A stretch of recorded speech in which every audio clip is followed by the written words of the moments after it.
حضرت خضر علیہ السلام کا واقعہ۔ ایک مرتبہ حضرت خضر علیہ السلام دریا کے کنارے بیٹھے ہوئے تھے۔ اتنے میں کسی سائل نے آ کر ان سے سوال کیا کہ میں آپ سے اللہ کے واسطے سوال کرتا ہوں، مجھے عنایت فرمائیے۔ یہ سن کر حضرت خضر علیہ السلام پر بے ہوشی طاری ہو گئی۔ جب کچھ ہوش ہوا تو فرمانے لگے، بھائی میں تو صرف اپنی جان اور مال کا مالک ہوں، تم نے مجھ سے اللہ کے واسطے سوال کیا ہے، لہذا میں اپنی جان اور ذات تمہارے حوالے کرتا ہوں، تم جس طرح چاہو اس کو استعمال میں لاؤ، بازار میں فروخت کر کے اس کی قیمت سے فائدہ اٹھاؤ۔ چنانچہ سائل ان کو بازار لے گیا اور ایک شخص سہامہ بن ارقم کے ہاتھ ان کو فروخت کر دیا۔ یہ خریدار ان کو اپنے گھر لے گیا جس کی پشت پر اس کا ایک باغ تھا۔ چنانچہ سہامہ نے حضرت خضر علیہ السلام کو ایک کدال دے کر کہا کہ اس سامنے والے پہاڑ جو 3 مربع میل رقبہ میں واقع تھا، مٹی کاٹ کاٹ کر باغ میں ڈالتے رہے، اور یہ حکم دے کر سہامہ اپنی کسی ضرورت سے کہیں چلا گیا، اور حضرت خضر علیہ السلام اس پہاڑ سے مٹی کاٹ کاٹ کر باغ میں ڈالنے لگے۔ جب سہامہ واپس آیا تو اس نے گھر والوں سے دریافت کیا، تم نے غلام کو کھانا بھی کھلایا یا نہیں؟ گھر والوں نے جواب دیا کہ ہمیں معلوم نہیں غلام کہاں ہے۔ یہ سن کر جب سہامہ خود کھانا لے کر باغ میں آیا تو اس نے دیکھا کہ وہ غلام یعنی حضرت خضر علیہ السلام تمام پہاڑ کی مٹی کاٹ کاٹ کر ڈال چکے تھے اور اپنے کام سے فارغ ہو کر اپنے مولائے حقیقی کی عبادت میں مصروف تھے۔ یہ دیکھ کر سہامہ کو بڑا تعجب ہوا اور اس نے دریافت کیا، یہ تو بتاؤ کہ آپ کون ہو؟ یہ بات سن کر حضرت خضر علیہ السلام پر کچھ بے ہوشی سی طاری ہو گئی، اور پھر آفاقہ ہونے پر انہوں نے فرمایا کہ بھائی میں خضر ہوں۔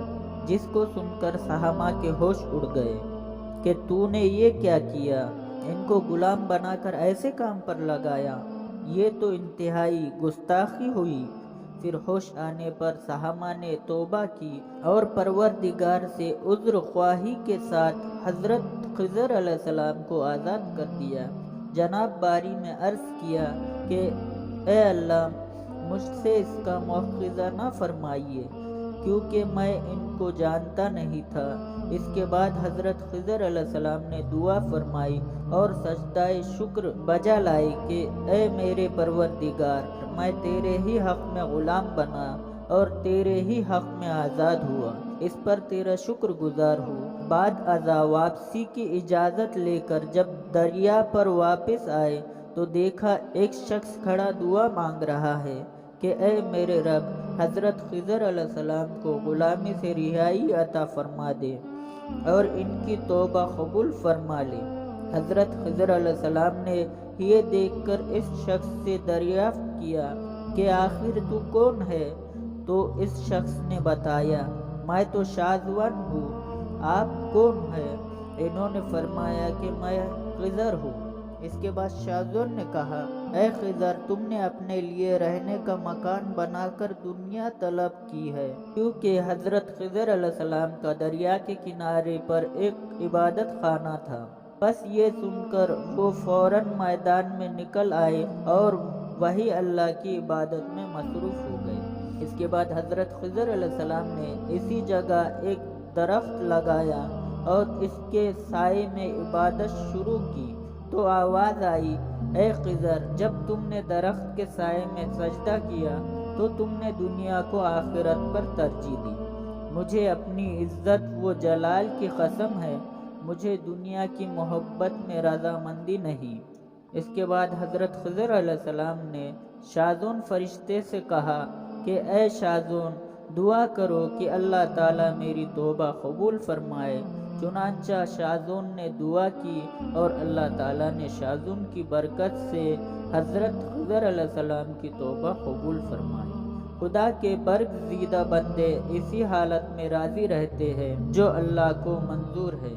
بے شک ہماری فلاح بھی اسی میں ہے کہ زندگی کے ہر موڑ پر آنے والے ہر پیچ و خم میں ہم راضی برضا رہے، اللہ تعالیٰ کی چاہت کو سامنے رکھ کر زندگی گزار دے۔ دعا ہے کہ اللہ تعالیٰ ہمیں اس واقعے سے سبق حاصل کر کے نیک بننے کی توفیق عطا فرمائے، آمین یا رب العالمین۔